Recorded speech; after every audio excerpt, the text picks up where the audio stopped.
sisi kama wadau wakubwa wa mahakama, Chuo Kikuu cha Iringa, tunawiwa umuhimu wa kuzungumzia hizi sherehe za miaka 20 ya Mahakama Kuu hapa Iringa kuwepo kama ilivyo.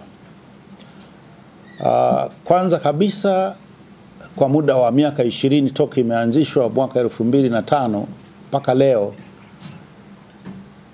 imekuwa ni kituo muhimu sana kwa upatikanaji wa haki, kwa maana kwamba haki imesogezwa karibu na wananchi. Dhumuni kubwa ni kuwasaidia wananchi wanaotuzunguka,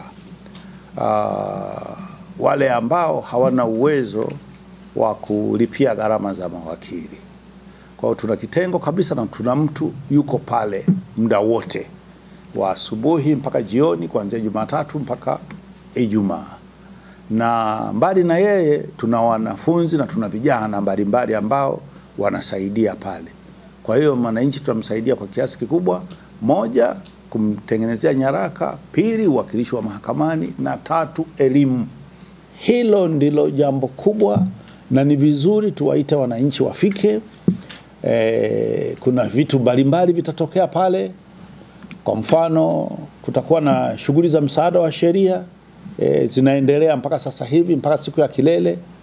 Kutakuwa na hotuba itatolewa, kutakuwa na mafunzo ya namna ya kuifikia haki.